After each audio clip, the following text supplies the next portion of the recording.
Hi everyone. आज की video में मैं बात करने वाला हूं डेवॉप्स के बारे में। तो वीडियो को यार प्लीज एंड तक देखना। एक तो मैं ओवरव्यू दूंगा डेवॉप्स के बारे में, दूसरा थोड़ा सा एक रोड मैप टाइप सा बताऊंगा, और उससे भी ज़्यादा इंपॉर्टेंट रिसोर्सेज आपको बताने वाला हूं जिससे आप अपना डेवॉप्स सीखने का करियर यार या लर्निंग जर्नी अपनी स्टार्ट कर सकते हो। ठीक है, तो स्टार्ट करते हैं इस वीडियो को। अब अगर कोई ऐसा स्टूडेंट है जो बिल्कुल फ्रेशर है, बिल्कुल स्टार्ट करना चाहता है अपनी कोडिंग जर्नी को बिल्कुल स्क्रैच से, तो आप भी यार ये वीडियो देख ज़रूर सकते हो और आपको बहुत कुछ सीखने को मिलने वाला है और शायद आपके लिए करियर पाथ सही भी रहे। वीडियो को स्टार्ट करते हैं। सबसे पहले डेवॉप्स क्या होता है, देखो नाम से समझ आता है कि भाई डेवलपमेंट ऑपरेशंस, ठीक है, दोनों को मिक्स करके डेवॉप्स वर्ड दे दिया है। अब यूजुअली होता क्या है कि अगर कोई छोटी कंपनी है, छोटी कंपनी मतलब जहाँ पे टेक टीम का साइज बहुत स्मॉल है, तो यूजुअली क्या होता है, जितने हमारे इंजीनियर्स होते हैं वो हमारा सारा काम कर रहे होते हैं। अब बड़ी कंपनीज में बेसिकली क्या होता है, डेवॉप्स इंजीनियर का अगर मैं इन शॉर्ट काम बताऊं तो वो ये होता है कि जो डेवलपर्स है वो लोकल होस्ट पे अपना कोड डालेंगे, राइट। ठीक है, कोलैबोरेशन चलती रहेगी उनकी गिटहब पे, सारी चीज़ें होती रहेगी एंड उसको प्रोडक्शन पे ले जाने का काम ढंग से पूरा, बेसिकली प्रोडक्शन लेवल जो चीज़ है वो ले जाने का काम हमारा होता है डेवॉप्स इंजीनियर का। तो जैसे मान लो एग्जांपल के तौर पे मैं आपको बताता हूँ, फिजिक्स वाला में पीडब्ल्यू का ऐप है हमारा। तो नए नए फीचर्स आते रहते हैं इसके अंदर, मान लो नया नया कोई बैच आते रहता है, ऐप के नए रिलीजेस आते रहते हैं, मतलब अपडेट्स आएंगे नए और उसमें नए फीचर्स ऐड होने वाले हैं। तो अब मान लो कोई एक फीचर क्रिएट हो रहा है तो डेवलपर उसको क्रिएट कर रहा है, राइट। अब यार डेवॉप्स इंजीनियर मेक श्योर करेगा कि यार वो चीज़ एंड यूज़र, जैसे कि आप अगर इस्तेमाल कर रहे हो जो चीज़, वो उससे गो थ्रू होके जाता है। तो उसका काम रहता है कि यार उसको प्रोडक्शन लेवल रेडी करे वो एंड देन अपलोड करे आप लोगों के लिए, ठीक है, आप ताकि उसको यूज़ कर पाओ। तो ये मोटा मोटा बेसिकली अगर मैं डेफिनेशन बोलूँ तो ऐसी रहती है। अब जैसे कि मैंने बताया, अगर कंपनी स्मॉल स्केल कंपनी अगर कोई है तो वहाँ पे जो डेवलपर्स है, जो इंजीनियर्स है, वही सारा का सारा काम एंड टू एंड करते हैं। अब यूजुअली क्या होता है, देखो अगर एक बड़ी कंपनी है, ठीक है, तो एक डेवलपमेंट टीम है हमारी, ऑपरेशंस टीम है हमारी। बेसिकली बहुत सिंपल सा काम है, डेवलपर्स का काम बहुत ऑब्वियस है कि यार वो लिटरली कोड करेंगे। वो अगर मान लो कोई नया फीचर इनेबल करना है, एक्चुअली में लॉजिक लिखना है, वो इनका काम है, सब कुछ डिजाइन करना, बिल्ड करना। ऑपरेशंस यार इनको टेस्ट करेंगे, फिर इनको ये फीडबैक देते हैं कि यार टेस्ट किया, अगर लगा कि यार कुछ प्रॉब्लम्स है, पहली बात तो वो ठीक करेंगे इश्यूज। अगर लगता है कि यार कुछ इंप्रूवमेंट्स है तो वो ठीक करेंगे। अगर मान लो कि इन्होंने जो भी कोड लिखा है, चीज़ें सही है, ठीक है, रेडी हो सकती है वो सारी चीज़ें यूजर्स को देने के लिए, तो भी ठीक है, और प्लस आगे हम क्या क्या और कर सकते हैं तो उस चीज़ का फीडबैक भी ये देते हैं। और सिमिलरली ये रिवर्स चीज़ जहाँ से जाता है, ठीक है। और स्केलिंग का काम भी इनका रहता है। अब बात यह है कि कभी कभी क्या होता है कि यार मान लो कोई पर्टिकुलर प्रोजेक्ट है, ठीक है, और मल्टीपल प्रोजेक्ट्स भी है, तो दोनों का काम क्योंकि बहुत ज़्यादा पैरेलल होना चाहिए, डेवलपमेंट टीम हो गई, ऑपरेशंस टीम हो गई, काफ़ी पैरेलल तरीके से इनका काम चलना चाहिए ताकि एफिशिएंसी हमारी मैक्सिमाइज हो जाए।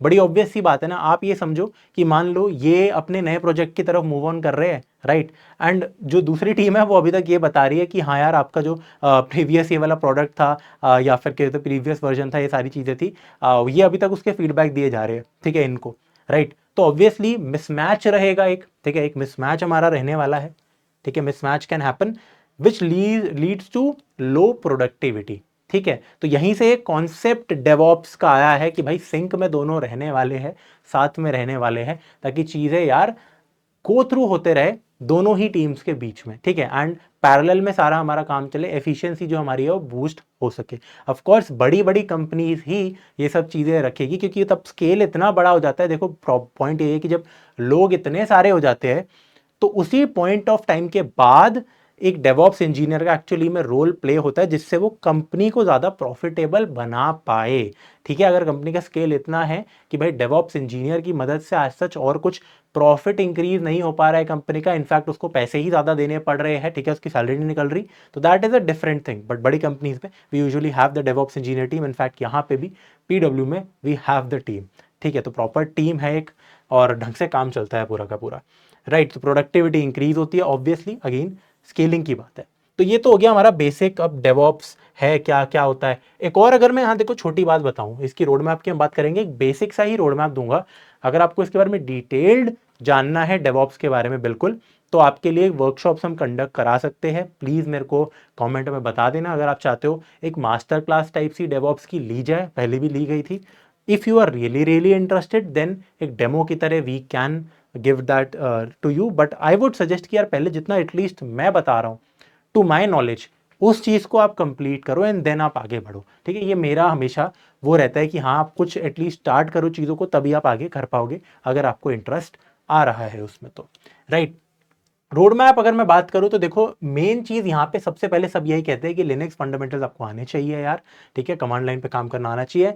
तो इसके लिए 2 से 4 हफ्ते अगर आप दोगे तो बेहतर है, 2 से 3 हफ्ते भी दे सकते हो, 2 हफ्ते में भी हो सकता है, but it is always advisable कि आप परफेक्ट जब तक नहीं हो जाते अपने बेसिक्स में ही तो आगे की चीज़ों में आपको दिक्कत होती है या फिर आप वो स्लो तरीके से सीखोगे। ठीक है, तो इट इज़ इंपॉर्टेंट कि आप बेसिक्स को ज़्यादा टाइम दो। फिर बात करते हैं नेटवर्किंग कॉन्सेप्ट्स आपको आने चाहिए। अब कुछ कुछ तो यार वैसे अगर डिपेंड करता है कि आप कौन से कॉलेज में थे, तो कॉलेज के अंदर भी आपको नेटवर्क प्रोटोकॉल्स, ठीक है, इन सब चीज़ों के बारे में पढ़ाया ही जाता है। जैसे मैं इलेक्ट्रॉनिक्स एंड कम्युनिकेशन ब्रांच में था तो मेरे को पढ़ाया गया था थोड़ा बहुत नेटवर्किंग, काफ़ी कुछ पढ़ाया गया था, हमने पढ़ा इतना नहीं था। तो अगर है तो प्लीज़ अपने कॉलेज में भी ध्यान दे देना, आपके लिए एक प्लस पॉइंट हो जाएगा कि आप 2 बार सेम चीज़ सीखोगे तो याद हो जाएगी अच्छे से। ठीक है, हालांकि और अच्छे से आपको पढ़ना पड़ेगा, सिर्फ बेयर मिनिमम बेसिक्स नहीं आने चाहिए। फिर आपको यार गिट वर्जन कंट्रोल जो कि होता है वो आना चाहिए, 1 से 2 हफ्ते में बहुत अच्छे से आपको आ सकता है, ढंग से इस पर मेहनत करना। देखो यही वो प्लेटफॉर्म है जिसमें सारे डेवलपर्स और जो हमारे डेवऑप्स इंजीनियर है एट दी एंड इसी पे हम सारा काम कर रहे होते हैं। ठीक है, तो आपको आना चाहिए। इन शॉर्ट अगर आपको मैं बताऊं गिट क्या होता है, या फिर आपने गिटहब वर्ड सुना होगा, गिट लैब सुना होगा, पीडब्ल्यू में गिट लैब यूज हो रहा है। तो बेसिकली ये क्या है, ये वर्जन कंट्रोल है। वर्जन कंट्रोल क्या होता है कि अगर आप अकेले नहीं हो, बहुत सारे डेवलपर्स हैं, सब कोड लिख रहे हैं और सेम पीस ऑफ कोड के ऊपर भी काम कर रहे हैं, अपने पर्टिकुलर चेंजेस करना चाहते हैं, तो आप ये समझो अगर मेरे को ढंग से इफेक्टिवली कोलैबोरेट करना है तो एक ऐसा कमाल का सॉफ्टवेयर टाइप सी मेरे पास एक चीज़ होनी चाहिए ना, जिसमें पता लग सके कि हमने पहले का हमारा कोड क्या था, फिर चेंजेस करने के बाद क्या हुआ है, किस तारीख को हमने कौन सा चेंज किया वो रिफ्लेक्ट हो रहा हो, हमारा जो वर्जन है उसका, ठीक है, और जो हमारे दूसरे डेवलपर साथी का वर्जन है उसने कुछ चेंजेस करके सेम चीज़ की, तो वो दोनों ऐसे ओवरलैप ना हो, राइट। तो ये सारी चीज़ें ब्रांचेस का कॉन्सेप्ट आप सीख जाओगे, वैसे तो आप समझ जाओगे, बड़ी बेसिक सी बातें होती है। तो ये गिट होता है हमारा।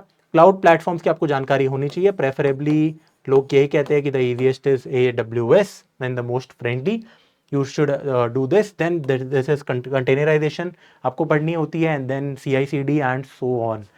But what I want from your side is कि आप अगर जेन्युइनली इसमें इंटरेस्टेड हो रहे हो तो स्टार्ट करो। ठीक है, ऑब्वियसली एक और चीज़ यहाँ पे मैं लिखना ही भूल गया, काफ़ी ज़्यादा वो भी इंपॉर्टेंट होती है हमारी यार, क्या बीच में ही हमें डालना है यार।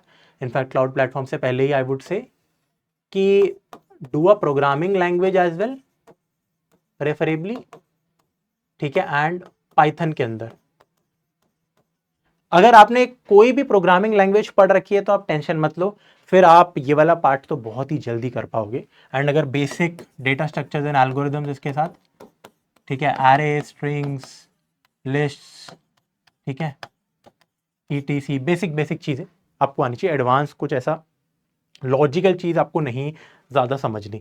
अब यहाँ पे पॉइंट यार ये आ जाता है कि एक जो कंपैरेटिवली एक अच्छी बात होती है इस पर्टिकुलर लर्निंग जर्नी में, वो ये है compare to for example data structures and algorithms जैसी चीज़ों से, कि आप as such as a DevOps engineer भी लॉजिक बिल्डिंग वाली चीज़ें आप नहीं कर रहे होते हो। ठीक है, in terms of creating that product, उसमें आप कोई ऐसा लॉजिकल काम नहीं कर रहे होते हो। ठीक है, मतलब technically you are also solving problems ही, बट DSA वाली जो ऐसे प्रॉब्लम सॉल्विंग होती है एंड वो वाली हैवी चीज़ें आपको रिक्वायर्ड नहीं होती है। ठीक है, it is a different, all together it is a different game. तो आपको ये बात समझनी पड़ेगी। तो yes, for some people it is a good thing, but हर चीज़ के यार अपने फ़ायदे होते हैं यार, हर पर्टिकुलर रोल के अपने फ़ायदे होते हैं, नुकसान होते हैं। तो डेवॉप्स में एक जो चीज़ है जो आपको यार मेक श्योर करनी पड़ेगी वो यही है, क्योंकि देखो मेजॉरिटी बच्चे स्टार्ट करते हैं फिर बीच में रुक जाते हैं, एंड रीजंस यही रहते हैं कि यार ऑफ कोर्स बेसिक चीज़ ये है कि कंसिस्टेंसी नहीं बन पाती, बट रीजंस मेनली ये रहते हैं कि जब आपके पास बहुत ही सारी चीज़ें हो लर्न करने के लिए तो थोड़ा सा दिमाग खराब होता ही है, दिस इज ट्रू। ठीक है, तो ये एक बात है कि आपको थोड़ा सा डिसिप्लिन्ड रहना पड़ेगा। चीज़ें ज़्यादा मुश्किल नहीं है, बट प्रैक्टिस रिक्वायर्ड है, कंसिस्टेंसी रिक्वायर्ड है, क्योंकि मल्टीपल चीज़ें आप सीख रहे होंगे इस पूरी अपनी जर्नी में, जो आराम से 1-1.5 साल तक की चल सकती है। मल्टीपल आप चीज़ें सीख रहे होंगे, तो प्लीज़ मेक श्योर करना कि यार यू स्टिक टू दैट। कभी भी आप ऐसी चीज़ें देखते हो, फ्लैशी नंबर्स देखते हो कि भाई कोई पर्टिकुलर रोल में बहुत ज़्यादा पैसा है, तो ऑफकोर्स उसमें मेहनत भी है। ये पर्टिकुलर यार जो चीज़ है, जर्नी है, इसके बारे में करता हूँ बात, बट उससे पहले हम बात करते हैं रिसोर्सेज के बारे में। तो PW स्किल्स का खुद का एक कोर्स है डेवऑप्स एंड क्लाउड कंप्यूटिंग के ऊपर, बहुत ही ज़्यादा डिटेल्ड और बहुत रेलेवेंट कोर्स रहने वाला है ये, ठीक है। सिर्फ इसके 2 छोटे रीजंस मैं ये देना चाहूँगा, वैसे तो बहुत चीज़ें इस कोर्स में अच्छी होगी, बट इसका करिकुलम बहुत शानदार है और मेंटर्स बहुत बढ़िया है, और ये सबसे इंपॉर्टेंट चीज़ है, ठीक है। संकेत सर आपको ये चीज़ पढ़ाने वाले हैं यार, ठीक है। बहुत ही ज़्यादा नॉलेजेबल इंसान है, हर चीज़ इनको ऑलमोस्ट आती है यार टेक में, मेरे को ऐसा लगता है, राइट। तो वो ये आपको पढ़ा रहे हैं, मिथुन सर पढ़ा रहे हैं, गौरव सर पढ़ा रहे हैं आपको, तो बहुत ही सही कोर्स रहने वाला है। एंड क्योंकि संकेत सर पढ़ा रहे हैं, इनकी आदत है कि भाई अच्छे से अगर कोई 30 मिनट की चीज़ भी है तो उसको 1 घंटे में बढ़िया तरीके से कराए, ठीक है। मतलब ये ज़्यादा लंबे लेक्चर देते हैं संकेत सर, ताकि यार बच्चों को एक एक छोटी छोटी चीज़ें भी समझ आ जाए, चाहे कोई भी कोर्स पढ़ा रहे हो। तो ये बहुत ही डिटेल कोर्स रहने वाला है, छोटा कोर्स नहीं रहने वाला है, एंड क्वालिटी बहुत ज़्यादा अच्छी रहने वाली है इन टर्म्स ऑफ क्यों देखो, आपको एक कोर्स करना चाहिए, फ्री रिसोर्सेज भी आपको मिल जाएंगे। And I would suggest also कि आप यहाँ के हमारे पहले डेमोज ही देखो, ताकि आपका इंटरेस्ट अगर बिल्डअप हो, then you can make the decision.